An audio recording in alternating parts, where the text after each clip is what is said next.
Okay,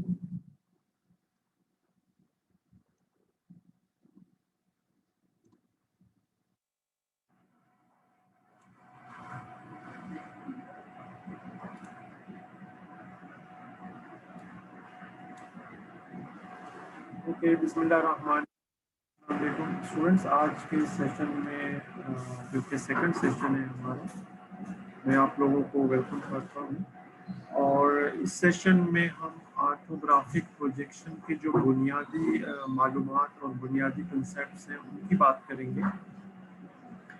जैसा कि आप स्क्रीन पे देख रहे हैं, यहाँ पे एक ऑब्जेक्ट जो है, थोड़ा इस स्क्रीन को मैं बड़ा करना चाहूँगा ताकि हम इसको थोड़ा करीब से देख सकें। तो इस स्क्रीन में सबसे पहले एक प्रोजेक्शन जो है उसको थोड़ा बताया गया है कि हमारा जो ऑब्जेक्ट है, अगर आप गौर से देखें तो ये जो है ये एक ऑब्जेक्ट है जो आपको नज़र आ रहा है। थोड़ा सा इसको हाईलाइट कर दिया है रेड कलर में ताकि ये आपको नज़र आए कि ये ऑब्जेक्ट जो है ये हमें नज़र आ रहा है।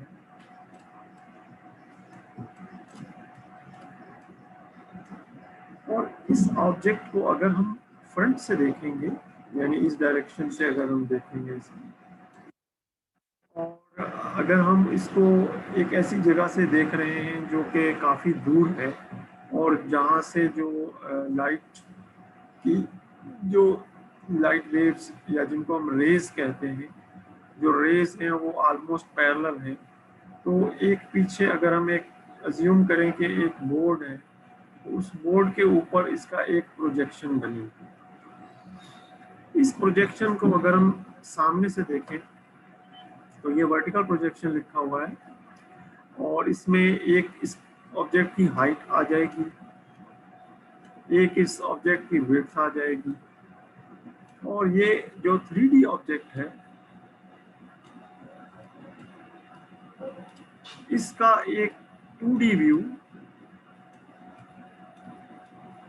जो कि जो कि फ्रंट साइड से लिया गया है वो हमें नज़र आना शुरू हो जाएगा। ये इसकी बुनियाद है और इसी बेसिस के ऊपर जो है वो टॉप व्यू और साइड व्यू जो है उसकी बात की जाती है।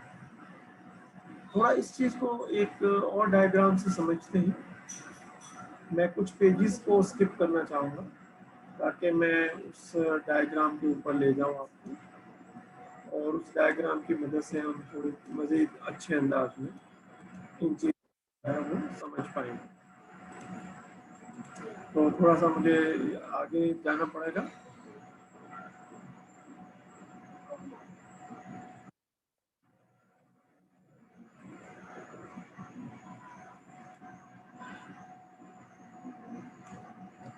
ओके, इस डायग्राम को आप गौर से देखिए। ऑब्जेक्ट जो है उसके गिर्द एक 3 डायमेंशन में एक बॉक्स क्रिएट किया गया है और उस बॉक्स की तमाम जो साइड्स हैं, जैसे जूते का डब्बा होता है, जैसे इसे शू बॉक्स, और अंदर जो है वो जूता है। और आप ये अज्यूम करें कि जो जूते का जो बॉक्स है वो एक ट्रांसपेरेंट बॉक्स है, ग्लास का बना हुआ है या एक्रेलिक क्रिस्टल का बना हुआ है, और आप उसमें से जूते को देख सकते हैं। तो ऐसी सूरत में आप हर व्यू के सामने जाके उसको जब देखेंगे तो वो आपको उसकी एक प्रोजेक्शन जो है वो नज़र आएगी। तो कौन कौन सी प्रोजेक्शन जो है वो मुमकिन है, अगर आप इसमें देखें तो ये 6 प्रोजेक्शन है। एक इसमें अगर हम ऊपर से देखेंगे तो टॉप व्यू बनेगा, बिल्कुल फ्रंट से ऊपर से देखेंगे, और जूते को नीचे से देखेंगे तो उसका एक बॉटम व्यू बनेगा। ये शेप जूता तो नहीं है, it is not a shoe, but it's we can take an example of a shoe for example.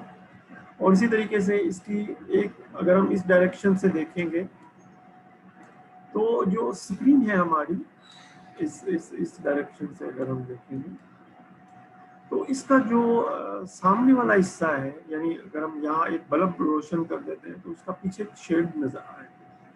That shade is primarily a view जब हम उसको लेफ्ट साइड से देख रहे हैं। इसी तरीके से अगर हम उसको राइट साइड से देखें, यानी दूसरी तरफ से जाकर देखें, तो उसका जो शेड है वो उसकी बैक साइड पे नजर आएगा। Okay, this is called first angle projection. ठीक है, फर्स्ट एंगल प्रोजेक्शन मैं यहाँ लिख देता हूँ।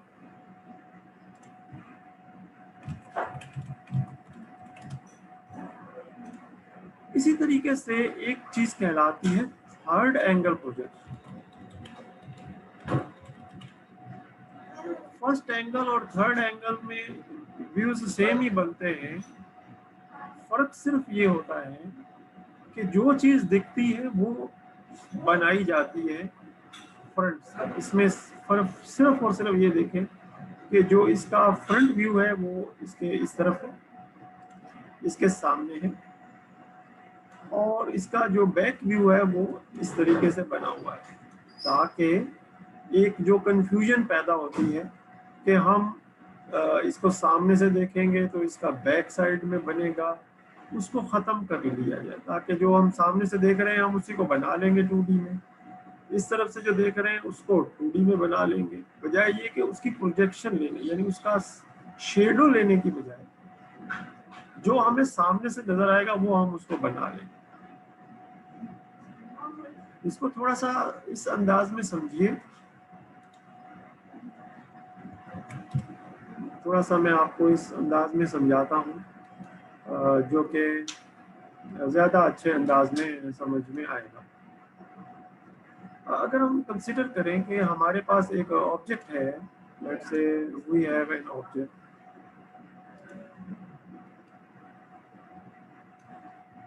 ये हमारे पास एक ऑब्जेक्ट है और हम इसको लेट्स से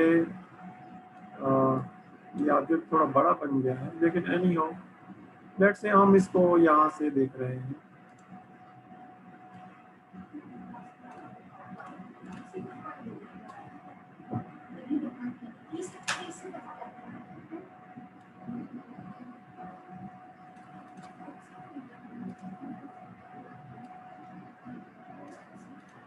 हम इसको यहाँ से देख रहे हैं, या फिर समझे हमने कैमरा लगाया हुआ है और हम इसको यहाँ से देख रहे हैं, ये हमारा ऑब्जेक्ट है।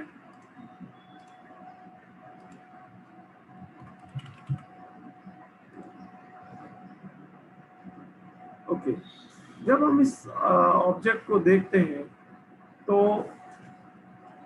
हम आम तौर पे दो चीज़ें कंसिडर करते हैं। एक चीज़ होती है जो कि इस ऑब्जेक्ट का शेडो बैक साइड, थोड़ा इसको अगर मैं एडजस्ट कर लूँ, इसको अगर मैं उस अंदाज में तो नहीं बना सकूँगा जिस अंदाज में ये किताब में बना हुआ है, लेकिन इसको मैं आप लोगों को थोड़ा सा समझाने के लिए कि ये सिस्टम कैसे वर्क करता है।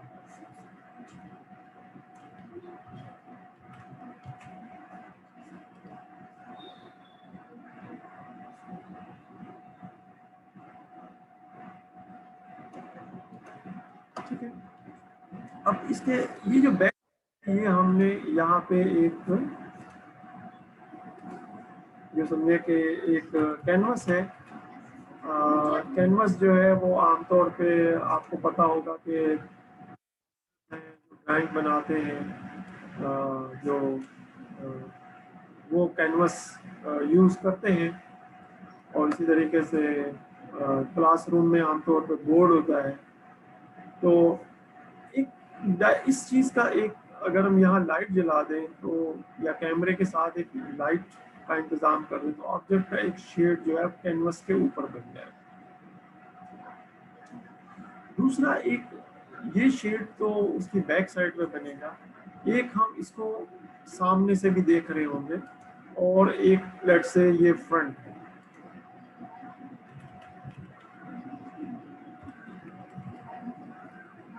जो हम सामने से देख रहे हैं, तो अगर हम कैनवस को प्रेफर करें और कैनवस को यूज करें तो ये चीज कहलाएगी फर्स्ट एंगल।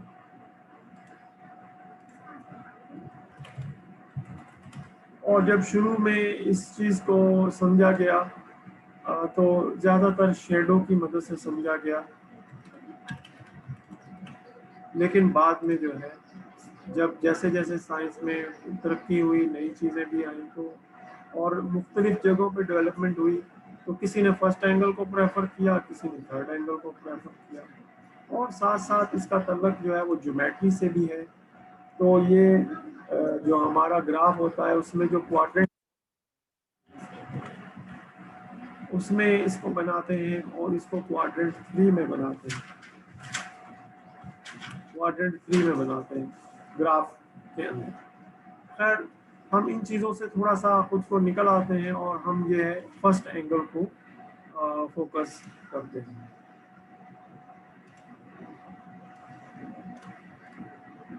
आमतौर फर्स्ट एंगल को ही हम आमतौर पे फोकस कर रहे होते हैं और फर्स्ट एंगल पे ही ज़्यादातर काम कर रहे हैं। इस चीज़ को अब मैं दोबारा से डायग्राम में चला जाता हूँ। तो आमतौर पे ऑब्जेक्ट के ऊपर डिपेंड कर रहा होता है कि हम उसको कितनी प्रोजेक्शन में ज़्यादा बेहतर अंदाज में बना सकते हैं। लेकिन ये माना गया है कि आमतौर पे 2 या 3 प्रोजेक्शंस जो है वो काफ़ी होती हैं। और अगर हम ऑर्थोग्राफिक प्रोजेक्शन की बात करें तो उसमें हम फ्रंट, टॉप और साइड, इन 3 जो प्रोजेक्शन है इनकी हम बात करते हैं। अब हम थोड़ा सा किताब से हटके एक छोटी सी एग्जांपल की बात करेंगे और उस एग्जांपल के बाद मैं आप लोगों से पूछूंगा कि आप लोगों का अगर कोई सवाल है।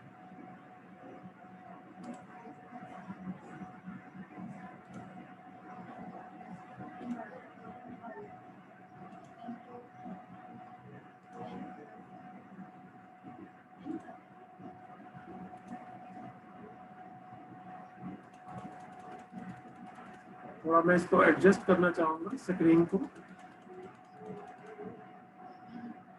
ओके, ये ऑब्जेक्ट जो है ये हमने एक शॉर्ट वीडियो से एक्सट्रैक्ट किया है और इस ऑब्जेक्ट में अगर आप देखें तो आपको 3 व्यू जो है वो नज़र आ रहे हैं। देखिए, एक व्यू इसका ये सामने वाला है और इस व्यू को यहाँ पे जो है वो बाउंड्री को हाईलाइट किया है रेड कलर के साथ। इसी तरीके से इसका एक टॉप व्यू है और टॉप व्यू में अगर आप देखें तो इसको ब्लू कलर की बाउंड्री के साथ जो है वो ज़ाहिर किया और ये 2 जगहों पे मौजूद।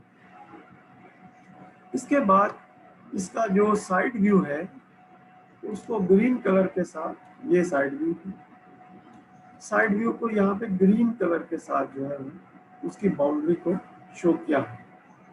और जब हम इसकी डायग्राम बनाने जाते हैं तो हम इस तरीके से इसकी डायग्राम बनाएंगे कि इसमें अगर आप देखें तो सबसे पहले ये फ्रंट है। जब हम फ्रंट से इसे देखेंगे तो ये हमें इस तरीके से नज़र आएगा। इसके बाद जो है इसका एक टॉप व्यू है। अगर हम टॉप से देखें तो ये इस तरीके से नज़र आएगा। इसी तरीके से इसका एक साइड व्यू है। अगर आप साइड व्यू से इसको देखें तो ये इस तरीके से नज़र आएगा। जब हम इस डायग्राम को बनाने जाएंगे और आप देखेंगे इस वीडियो में उसने बहुत अच्छे अंदाज में इसको बताया है और इस वीडियो में एक बहुत अच्छे अंदाज में इस ऑब्जेक्ट को ड्राइंग में कन्वर्ट किया है।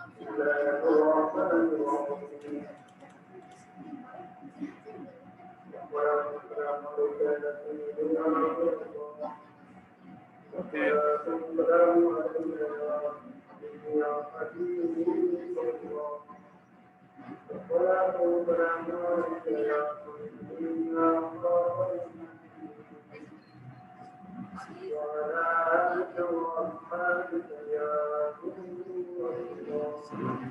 हमारे यहाँ अजान होने वाली है। तो एनी हो, मैं ये चाहूँगा कि आप इस वीडियो से गो थ्रू हो ये और उसके बाद ये वाली ड्राइंग जो है इसको ट्राई करें, अटेम्प्ट करें।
Okay, thank you very much.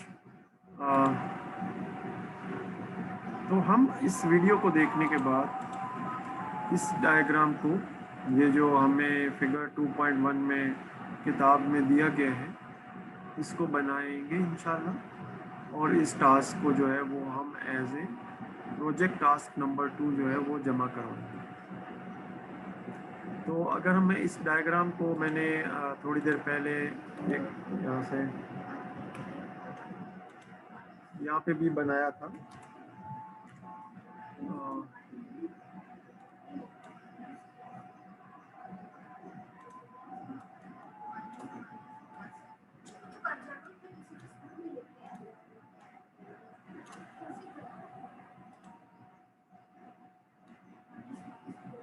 और इसको हमने डिस्कस किया था कि इसका जो फ्रंट है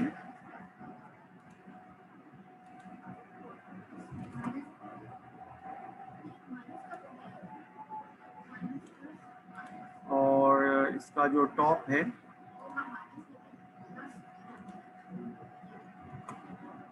और इसका जो साइड व्यू है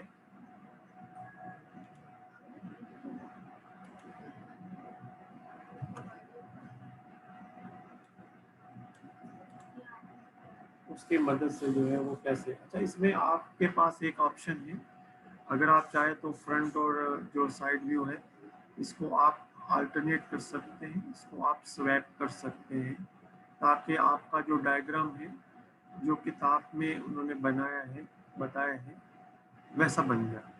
तो दिस इज़ योर चॉइस, अगर आप चाहें तो उस तरीके से बना लें, otherwise there are steps, very easy steps which are given in this video, जो आप वीडियो से थ्रू होंगे, और इस वीडियो का लिंक मैं आपको ग्रुप पे भी शेयर कर देता हूँ, क्योंकि ये डॉक्यूमेंट मैं अपडेट करूँगा जब आपको मैं इसका आउटपुट भी बना के दूँगा, ताकि आप अपना जो रिज़ल्ट है उसको इसके साथ कंपेयर कर सकें।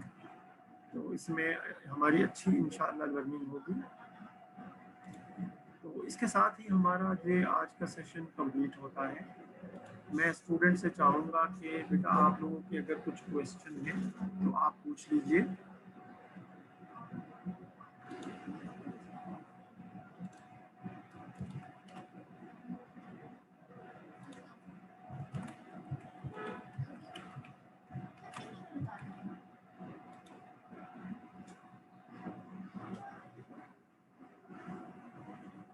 जी खालिद, काम कुछ ज़्यादा तो नहीं दे दिया मैंने?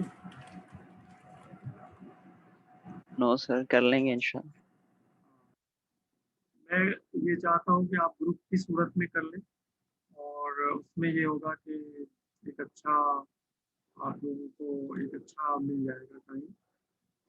तो यहाँ पे आपके सामने ये जो कैट प्रोजेक्ट टास्क असाइनमेंट 1 है, इसमें जो प्रोजेक्ट टास्क असाइनमेंट 2 आपको नज़र आएगी, और उसमें जो है वो जो ये टास्क होगी ये ऑर्थोग्राफिक प्रोजेक्शन से रिलेटेड होगी, और आपने कोशिश करना है कि आहिस्ता आहिस्ता आप 8 टास्क तक जो है वो कंप्लीट करें। ओपन एंडेड लैब में मैं ये चाहूँगा कि आप ग्रुप वाइज कोई भी एक ऐसी चीज़ जो आप बनाना चाह रहे हैं, किसी भी फॉर एग्जांपल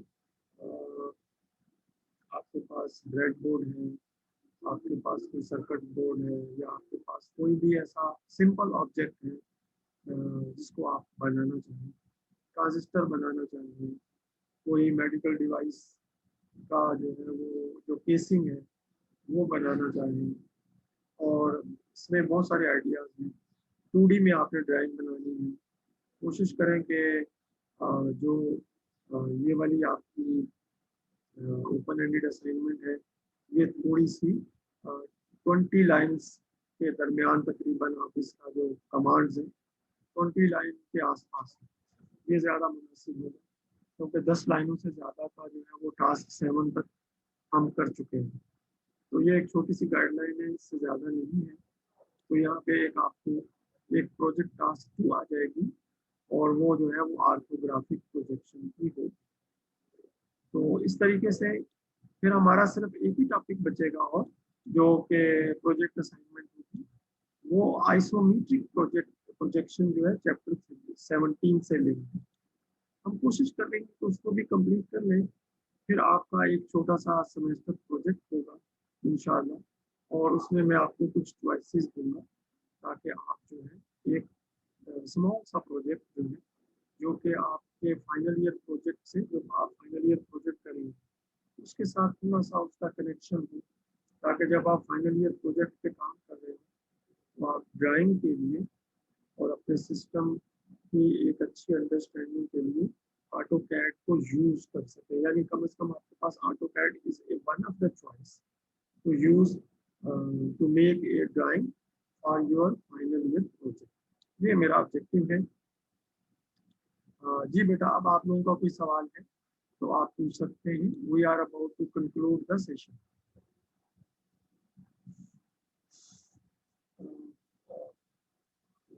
फातिमा से हमारी कोई बात नहीं हुई। फातिमा, आप बताइए, आपका कोई सवाल है? No, sir. All clear. जी बेटा। अलीजा, आप बताइए, आपका कोई सवाल है? जी, अलीजा से हम बात करें। No, sir. Thank you very much. Okay बेटा, फिर आप लोगों से इंशाल्लाह ईद के बाद मुलाकात होगी। हमारी तरफ से आपको बहुत बहुत ईद मुबारक हो, और कोई प्रॉब्लम हो, कोई क्यूरी हो, आप ग्रुप में पोस्ट कर सकते हैं। और खालिद आपके सीआर हैं माशाल्लाह, बहुत एक्टिव हैं, इनकी मदद से आप मुझे अप्रोच कर सकते हैं। बहुत बहुत शुक्रिया। अस्सलाम वालेकुम। वालेकुम सलाम।